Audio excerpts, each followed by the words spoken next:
section of Through the Bible, book by book, we are looking at a new book. No, not really. The second half of Genesis today. We did Genesis what? Yes, last time. 1 through 11. 1 through 11. So now that leaves what? 12 through 50. So we're doing the rest of the book of Genesis. There's a big shift. The first part of Genesis is this really a look at the whole world and the events of the whole world. And now we are narrowing focus to one guy and one family. Who's that one guy that we're gonna look at? Start in his family. It's not Moses. It is Abraham, or what was his name before Abraham? Abram. So open up to Genesis chapter 12. You gave that one away. I'm going to say. We're going to start with the story of Abram. So, some of it's the same as we go through. Our author, that's the same. Who's our author? Moses. What's the genre? Did you steal my paper? Yeah, because you don't print me one. I printed two. False. You told me number. So I last time we wrote down history, but that's actually a subcategory of narrative. So I did some more, because this is new. We're adding the genre of it. So it's actually narrative and it's history. And basically, this will be an interesting one as we go through, because the books every book of the Bible contains a little bit of all kinds of narrative. It's not just straight. Like we saw that Genesis 1 could be a poem as well, the way it's written in the balance. But it's also historical. But there comes with disagreements on that. But anyway, this part of Genesis 12 through 50 would be narrative, history, and also biographical, because we're starting to look at one person and his family. So we're looking at characters. So you're saying more. it's narrative, history, and biographical? Because I have it written as narrative, biographical, history. Are those three different things? Or They're kind of three different things. Okay, comma. They're kind of three different. No! They're subsets of narrative. So there's kind of three different categories that it could be. Historical. Historical. I'll make it say. No, sorry. Narrative. No, don't change it again. Okay. There's the three categories. Main categories are narrative, poetry, or prose, actually, like song or poetry, and then there's another big word for the other one. That's like prophecy and future events. Anyway, so narrative, historical, and biography. The audience is still the Hebrew people, Israelites. This is what Moses wrote to the original people in the wilderness that came out of Egypt, so they would know where they came from. They know where the world came from. And now he's showing them where, the beginning, literally Genesis, the beginning. So the beginning of the world and the beginning of the Hebrew Israelite people. So, beginning still applies. This is the beginning of the Israelites. When and where? So, same general location plus Egypt now. So we've got Canaan, which is, the ancient Near East, the Middle East, Israel, and that area. And then also, if you know the story, the people will end the book in Egypt. So Canaan and Egypt, we'll call it. The 12 through 50 takes place over about 400 years, 4 generations of people. And then it was written during the wandering, so written at the same time as what we wrote down last time. But it takes place right after the Tower of Babel. So after the nations were spread, the people were spread out over the earth.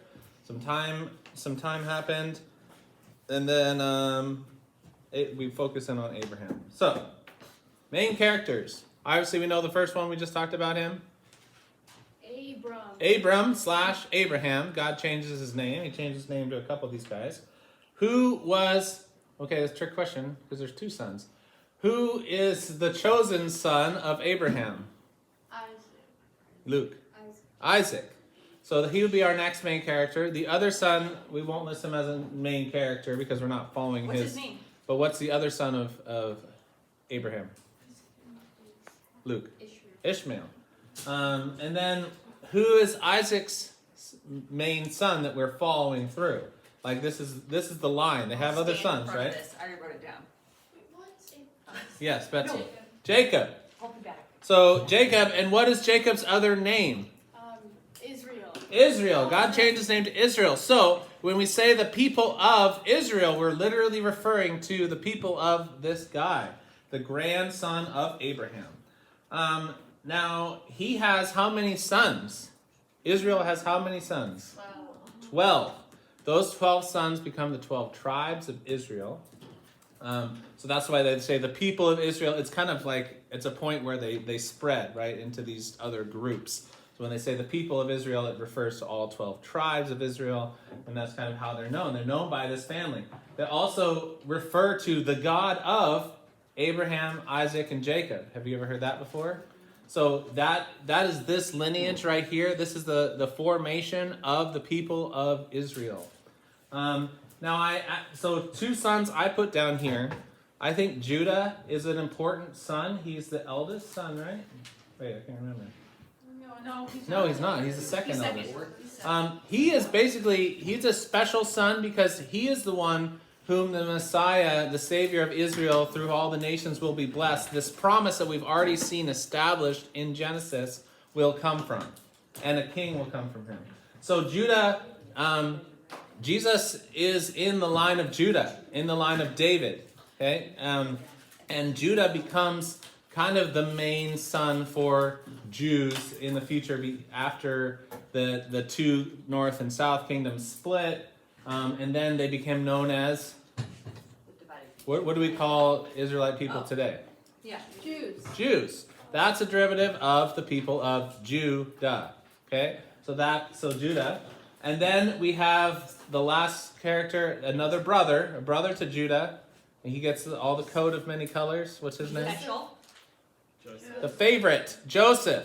Okay? So those are our characters. Abraham, Isaac, Jacob, Judah, and Joseph. Judah and Joseph are brothers, but otherwise we have 4 generations listed here. Yes? Can you remind me of how you said they became the 12 tribes of Israel, but we know Ephraim and Manasseh get Joseph's portion. So what brother, is it like because the Levites don't get land? The Levites don't have a chunk of land. They're spread throughout all the tribes. Like they have 14? a city. I'm so confused. Or is Ephraim and Manasseh, Ephraim and Manasseh get a double portion of the blessing because of Joseph.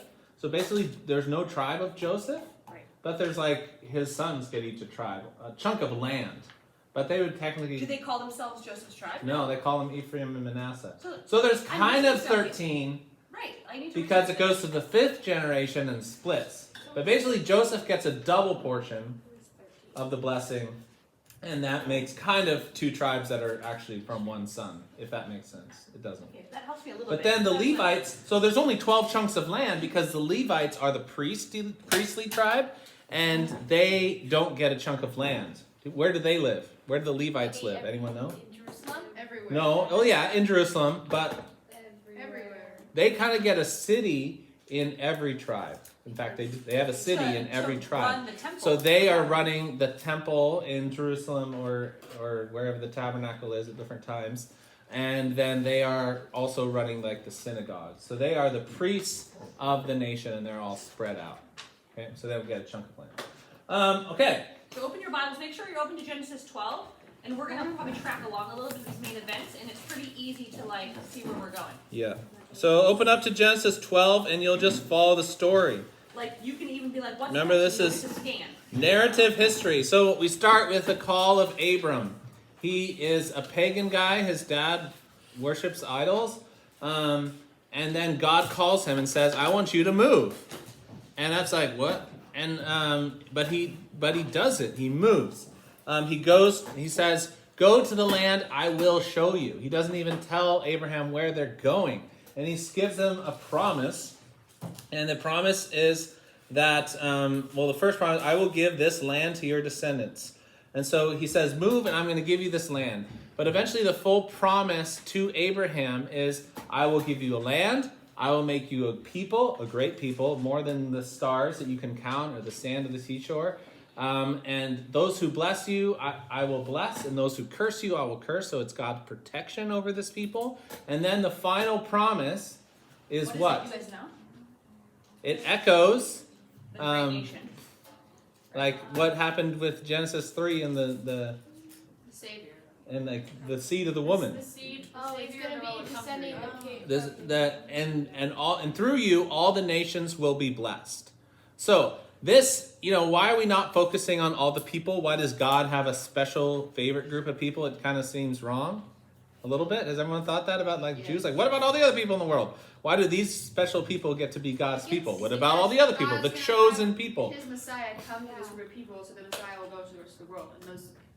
Yes, so God's ultimate plan is to save all peoples, but he chooses to do it in a way to teach us why we need a savior and to teach us about himself. And ultimately, so he chooses a group of people, just chooses Abraham. It's hard to say, like if Abraham, I don't know why God chose him. It doesn't say he was a righteous man or he was following God. Like kind of Noah, through God's, absolutely not on his own, through God's help, was a righteous man. But he was chosen as everyone else around him was evil. We don't really see that with Abraham. God just chose him. I don't really see a reason. It doesn't need to be a reason. But God chose Abraham, chose seemingly random, but God knew, to be a people that he would teach the law. He would teach right and wrong, that we would know about sin, that we would know that sin requires a sacrifice, that we would know how to come before God. Before Abraham, everyone was what we call monotheistic and polytheistic. They worshiped lots of gods. They had a god for rain. They had a god for sun. They had a god for crops. They had a god for fertility and the animals having lots of offspring. All that. They had different gods they would do, and lots of different worship systems. So this was kind of stand out. Like society had become that for almost 100% of the people. And Abraham was like, no, there's only one God, right? And so God revealed himself to Abraham. So through Abraham, all the nations would be blessed. So he gives Abraham this promise that his family would be protected. He would be given a land. He'd become a great and mighty nation, that he would bless all the world. There's just one big problem for Abraham and his wife, Sarah. He had no child. They have no children. So a little kind of important part to having a great nation is to have at least one child. So they had none, and they were old at this time, and it took even longer after this promise. It took 20 years longer before they even had a kid. So there's all kinds of craziness in their story. We're going to see more detailed overview, but let's kind of get the chapters. So we got the call of Abraham and Abraham's story from 12 to, all kinds of crazy things happen. We're going to see that in the Bible Project video. Yeah, what chapter does this go to? Lots. Sodom and Gomorrah. What chapter what? Abraham is 12 to 25. And then we basically have, Isaac is born before that. Isaac covers 21 to... I'm going to add one in here that you put on here. What? You had Sodom and Gomorrah next. Oh, yeah, that's a main event. And then we have Isaac. What is the chapters of Sodom and Gomorrah? Do you have the Bible open? What covers Sodom and Gomorrah?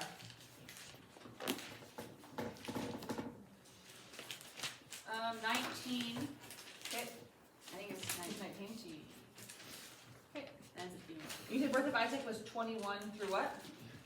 Or just Isaac. A little bit in 18 too. Sodom and Gomorrah is also 18. Isaac covers 21 to 28. And then Jacob, there's some overlap, right? Because they're born before their story ends. Jacob covers 27 to...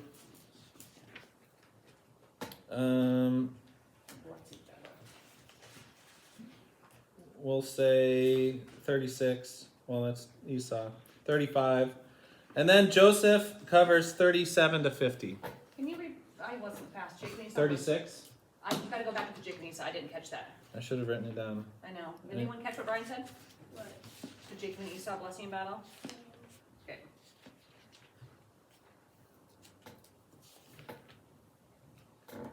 Jacob and Esau? Oh, I just said Jacob. Oh, your thing says Jacob and Esau blessing battle. So that's what I'm going off of. So Jacob and Esau are twins, and they fight over the blessing from their father. And the younger son actually ends up getting the blessing, which is really interesting because it's an interesting example of God promised this. This was God's plan from the beginning, but how it came about was sinful. They lied and deceived to get it that way. And it's a very interesting question of like, well, that was God's plan. So the end result was right, but they went about it in the wrong way. And they knew this, so they kind of made it happen. How would have God arrived at that end result if I know God would have had a way for it to end without choosing deceit and lying, but that's how it went down. So they could have been faithful to God and not deceived, but it still resulted in Jacob being the chosen son. And then, Joseph gets sent to Egypt, and he is why is Joseph the favorite son? Ellie. He was the son of Abraham. He's son of the favorite wife, right? Rachel. So the deceiver, Jacob's known as the deceiver, and Jacob. And the deceiver gets deceived. How does the deceiver get deceived by his father-in-law? Ellie. He goes and wants to marry Rachel, And what he and so then he's dad's like, okay, you go for 7 years and then I'll give you Rachel. And so he goes for 7 years, okay. And then he gets married, but the girl, she has a veil over her face, and so he gets married to Leah, Rachel's sister. And so then the dad's like, well, you can work 7 more years and then get Rachel. Yeah. And so then he works for that 7 years and 5. So he gets deceived into marrying the older sister. He's like, oh, it's our custom. We always marry the older sister first. Like, are you kidding me? So it ends up Jacob has 2 wives, and one that it doesn't love, and it's really sad. It's not entirely Jacob's fault. He gets deceived in that. It's not Leah's fault. I mean, she had to go along with it, do what her father said. But so it creates this awkward, awful situation where Leah is married to a man she doesn't love, or maybe she loves him. Jacob is married to a man. Leah is married to a man that doesn't love her. And then it happens to the But brothers. God blesses her with Children. sons, lots of children, so that, and she's thankful for her son. She's like, oh, God sees me. Even in my distress, she gave me sons. Right. But then Rebecca has no sons. Rachel has no sons. So then there's like this rivalry. Yeah. And so Rachel's like, oh, I'll have sons through my handmaid, through my husband. And then it's like I have sons. And then Leah's like, oh, we can do that? And then her handmaid has 2 kids. Go back into history and remember what happened to Hagar? Oh, yeah. Does having babies with your maidservant actually bring the purpose and desire and love you're hoping for? So no. We didn't talk about that, but that's Learn Ishmael. from your ancestors. So it ends up there's 12 sons through 4 different women and 1 man. And that's the result of all that mess. That dynamics with the girls feeds into the brothers. Oh, totally. So then Jacob becomes the TLC program on this. Joseph becomes the favorite because he's the son of the favorite wife who finally has a son. And then she gives birth to another son, Benjamin, and then dies in childbirth. So Jacob knows he can't have any more sons with her. And so all he has left of his favorite wife and these 2 boys, Joseph being the oldest, gets all the special treatment. His brothers hate him. His brothers sell him into slavery. But that is, once again, all part of God's plan. Like we see this evil, and Joseph really sums it up beautifully with this one line at the end of Genesis.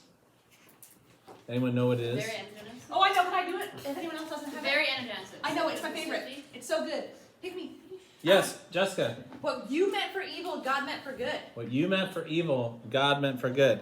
And Is that it? Did I you get it right? intended for evil, God meant it for good. And so that's a great summation of all this that happened, because there's all this craziness and evil going on, but this is all part of God either takes the mess and makes it into something beautiful and understands what's going to happen, and it's all part of God's plan woven in. He works with the people he's chosen, even though they're not always doing the right things. Okay, so summary of that, we're going to go to the Bible Project video. Book of Genesis. Next up is Exodus. But we still need to get our purpose. Sum up. What do you think? Purpose. Oh. I thought it was the same as last week, no? What? No. Is it the same? No, what was last week? No. What was last week? Origin. Last week was origin of the world, people, and sin. Okay. And so origin, I'm playing off the word beginning, right? But the origin of the Israelite people, the people who God chose to bless the nations. So we see, the promise, he had brought out the promise in Genesis 3 for evil to be crushed. Now we start to see the development of God's plan to rescue. It's a giant rescue plan to restore what was lost in the garden. Right? That fellowship with God, that presence with God, a world without sin. God is making a way, even though we rejected it, to save him. So, we see the beginning / origin of the Israelite people. Where do we see Jesus? The video makes it pretty clear. A couple spots. One though that they didn't bring it out, but I think it is. Ellie. Well, okay. One, I don't know if this is Jacob wrestles with God. Yeah. And so some people think that might have been Jesus because it was in a special form, or an angel. I don't know. Yeah, I think likely. So, kind of like Jesus' role in the Trinity, like God is spirit, and we often kind of think Jesus' pre-role before he became a human was to take human form. So like he's referred to as like this angel of the Lord. He also interacts with Abraham. Is it like the 3 dudes who came? Three dudes show up to meet with Abraham. This is at the Sodom and Gomorrah story. One of them is different. 2 are kind of like angels, but one is the angel of the Lord. And the difference is, like, normally when you bow down to an angel, we see people in the Bible, what do they say? Fall in the face. Like, oh. no, like, don't worship me, right? Like I'm not God. But the angel of the Lord receives worship. And so that tells me something. So that's the pre-incarnate Christ, the member of the Trinity that I think What is that Jesus. theological word for that? What? Shekinah glory? When Jesus comes. Pre-incarnate? No, there's like a word like a Theophany? Christophanies? Christophany. Is that what it is? When Christ is here in before. Yes, before Christophany. Christophany, I think. Yeah. I was going to say theophany, So, I was like. There's some debate on that, but I see it fitting how the Trinity works, and that for that to be Jesus' role in appearing as a man. So he's not a human yet, but he appears in human form. So I think the angel of the Lord, he wrestled to Abraham. I think the guy who wrestles with Jacob, who he wrestles with God. This isn't an angel; it's wrestling with God, and God's authority renames him. And go Jacob! He put up a pretty good fight. I don't know. I'm pretty sure if I wrestled with God, I'd lose. That's what I'm saying. Like, I don't won't let do go giant. until Jacob, like they wrestled all night, and there was no winner. And then the Lord dislocated his hip, which It's like, fine, I Kinda can't beat seems- you, so I'm going to dislocate your hip. this is very The funny part- sacrilegious, but it kind of seems like cheating. I thought it funny. It was like when they did it. It's like, I won't let go until you bless me. Yeah, bless me. Yeah, Luke has a question. but that's in the Bible. Through the Bible. Yes, Luke. I feel like if Jesus really wanted to, he could have just Oh, put a absolutely, hand to what's his name? Jacob. Freeze rate. Jacob's test and he would have just gone Cheese like right. that and died. Yeah. Oh, absolutely. Yes. It's interesting that the But, form he took was limited But in Jesus the on wrestling. earth was not the strongest man ever. Yeah. He set aside his Yeah, God but this power. is not human Jesus. This is is the like- Lord in a human form, but chose to be limited to human form. I don't know. Maybe it's a picture of Christ and the form he chose to take, which is limited. Because yes, absolutely, God had all the power. He could turn him to dust in a second, right? But he chooses to wrestle with him all night. Like, what is this? Like, to wrestle. But it's a picture, right, of wrestling with God. And I think like that's a good also image of this whole family and everything that's going on. Like the family is wrestling with God. They're God's chosen people, but they also are doing all this stuff, and God is like is wrestling with them and trying to shape them into who he wants them to be in his plan. So I think Jesus shows up there. Also The final one. in the blessing Top of right. which we heard Judah was the 4th son. I got that wrong. I thought he was the firstborn son. He's the 4th born son. So And it is through Judah, God chooses Judah to be the kingly Messiah and then Messiah line. So out of him came King Saul was the tribe of Benjamin, I remember. But then King David was the tribe of Judah. So interesting. And then Jesus was in the line of David, so he's in the line of Judah, right? So, timeless truth. What can we wrap it up with? So you guys need to help us come up with this. Yes. Oh, I know. What do you think?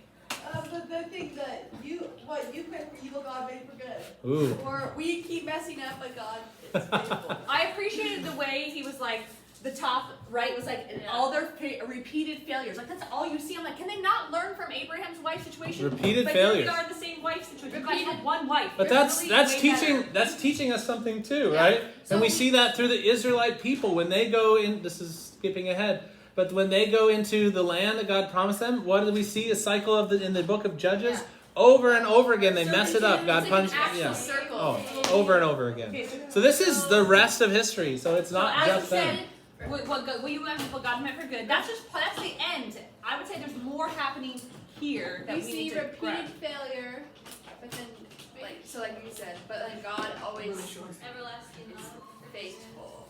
God's faithfulness through Let's go back to the imperfect purpose. Purpose is about God's people. So God's faithfulness. God is faithful God to is his faithful people. to True. his people and the redemption side. God's faithfulness to people. Even when they keep messing up. God's faithfulness. But what is the purpose of why do we need to know about this family? It comes from the last one right here. Why God's do we need to know faithful about to his family? people. has a Henry. plan. Dislocate your hip and you get blessed. No. The reason we need to know about this family is because the Messiah is coming. God- Ascendance, is that the right word? Maybe we could. So I have down. Oh, I have down God's people are God's rescue plan. But we could add to that like God's imperfect people, God's perfect rescue plan, or something like that. Where God always has the God's rescue plan. imperfect people. God's imperfect people, God's People. our God's perfect rescue plan. Maybe that. That's kind of cool. It sums up. Yeah. Say that the- again. God's imperfect people are God's perfect rescue plan. Oh. Here you go. God's imperfect or God's perfect rescue. Yeah. Which is already, it's even though I like laughing and mad at these people for not learning, but if they But were it's a- perfect, I would never feel like I could. It's an example to us too, Right, because right. that's how we live. We mess up, and then God Over and fixes it, and God forgives us. Like it's a continual used cycle them. in all of our lives. We all know this to be true, right? Right, and God used these imperfect. Is there any perfect people in this room? Good. I want to say something real fast. Jesus is here. In the lineage of this in this time frame, and then further on, God continually used the actually most messed up, horrendous situations, like Tamar. Like that's rated R, okay? Like there's and God's like, you know what? God was actually protecting her and keeping her safe, and that's where the line goes through is Tamar, That's who Judah. prostitutes herself. Yeah. Like, So wow. that's a little sideline. That's why Judah's the main character too. He gets looked at in a different. He gets his own chapter, and you see actually the kingly line goes through this crazy story. I'll let you read it on your own. It is definitely X-rated.